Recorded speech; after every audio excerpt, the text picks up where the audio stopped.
Hello! Ako ulit, Rona. And ito yung aking 8th week ng aking diet journey. So, ito yung additional cups na nakonsume ko sa pagpapapayat ko. Actually, kabado ako nito dahil feeling ko di ako nag-lose dahil sobrang busy ako for the past 2 weeks. So, hindi ako nakapag-aero or kahit anong workout. Once lang, nakapag-aero ako kahapon.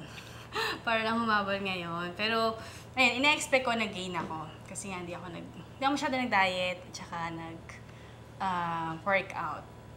Ang ginawa ko lang, yun. Pero yung Fit and Right ko, everyday yun. Kasi kumbaga wala namang masyado nako-consume na oras pag iinom ka ng Fit and Right sa umaga. So, yun. Fit and Right pa rin ako everyday. Kaya lang ngayon, hindi ako nakapag-workout. Good thing, ina-expect ko na mag-gain ako ng weight. Nung nag-weigh-in kami, nag-lose pa rin ako ng 3 pounds.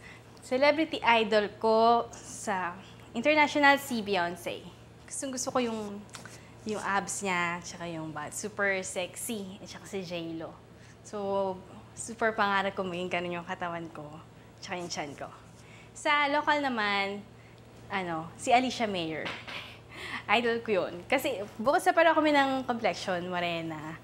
Gusto ko yung shoulders niya, yung arms niya, yung curves niya, yun.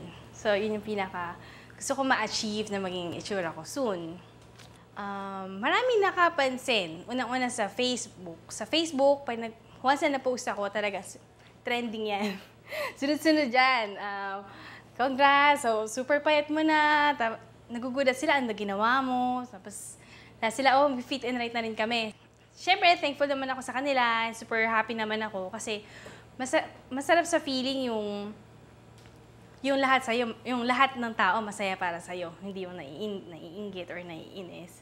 So, pag sinabi nilang happy sila sa akin, siyempre mas happy ako, mas nai-inspired ako magpapayat.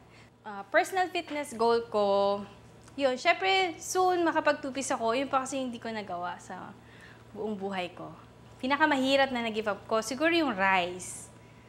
Rice talaga. Kasi parang before, pag hindi ako kumain ng rice, parang sakit ng ulo ko. Sa umaga pa lang, parang ang sakit na ng ulo ko. Pero ngayon, wala. Kahit kumakain sila ng rice, yung mga katabi ko, yung mga kasalo ko. Wala. Hindi ako masyadong apektado. Hindi ko pa rin mag-give up. Yun, kung ano yung sinabi ko sa commercial, yung chocolates. Promise. Yan, mahilig ako yung pumapapak ako ng gatas. Yan, mga polvoron yan. Yan, pag nanonood akong TV, imbis na chichirya, gatas.